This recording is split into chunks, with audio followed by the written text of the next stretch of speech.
Hi hello నమస్తే welcome back to my channel Chaitu's fusion.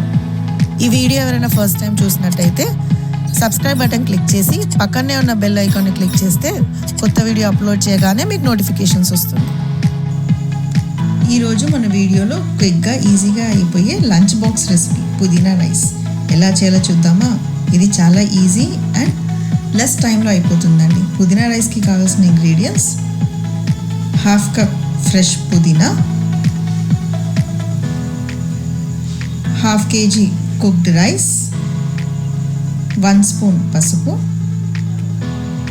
1 cup onions, మీ టేస్ట్కి సరిపోయే salt, 2 spoons ginger garlic paste, green chilli మీ కారం ఎంత తింటే అంత, 2 స్పూన్స్ ఆయిల్, కొన్ని గార్లిక్, 1 స్పూన్ శనగపప్పు, హోల్ స్పైసెస్ మన బగారా స్పైసెస్ ఉన్నాయి కదా అవన్నీ. ఇప్పుడు ప్రిపరేషన్ చూద్దామా. ముందుగా ఒక మిక్సింగ్ జార్లో పుదీనా అంతా ఫ్రెష్గా కడుక్కొని అందులో వేసుకొని అందులో మీ కారానికి సరిపడా పచ్చిమిరపకాయలు వేయండి. నేను ఇక్కడ 6 నుంచి 7 పచ్చిమిరపకాయలు వేస్తున్నాను. అందులో కొన్ని గార్లిక్, కొద్దిగా సాల్ట్ వేసి ఇవన్నీ ఫైన్ పేస్ట్గా చేసి పక్కన పెట్టుకున్నాం. ఆ తర్వాత ఒక ఫ్రైయింగ్ ప్యాన్లో ఆయిల్ తీసుకొని అందులో కొద్దిగా జీలకర్ర వేసి అందులో మన బగారా దినుసులు ఉంటాయి కదా, మరాఠీ మొగ్గ, బగారా ఆకు, ఇవన్నీ ఉంటాయి కదా, హోల్ స్పైసెస్, యాలకులు, ఇవన్నీ వేసి కొంచెం పచ్చివాసన పోయేంత వరకు వేయించుకున్నాం. ఆ తర్వాత ఇందులో కట్ చేసి పెట్టుకున్న ఆనియన్స్, గ్రీన్ చిల్లీస్ వేసి ఇవన్నీ మంచి గోల్డెన్ బ్రౌన్ వచ్చేంత వరకు వేయించుకొని ఇందులో శనగపప్పు, గ్రీన్ పీస్, ఇవి ఆప్షనల్ అండి, వేస్తే బాగుంటుంది.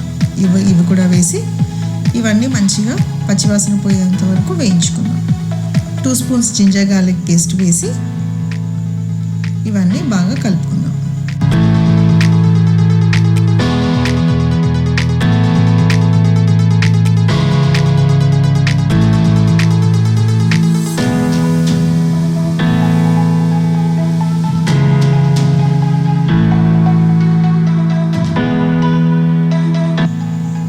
ఆ తర్వాత ఇందులో పేస్ట్ చేసి పెట్టుకున్న పుదీనా పేస్ట్ ఉంది కదా, అది కూడా వేసుకొని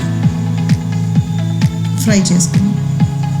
ఇది మంచిగా దగ్గరికి ఫ్రై అయిపోయిందండి. ఇప్పుడు ఇందులో కొద్దిగా పసుపు వేసి మళ్ళీ మిక్స్ చేసుకుంటున్నాను. ఆ తర్వాత ఇందులో టేస్ట్కి సరిపడా సాల్ట్ వేసి కొద్దిగా పుదీనా కూడా వేస్తున్నాను సపరేట్గా ఫ్లేవర్ గురించి.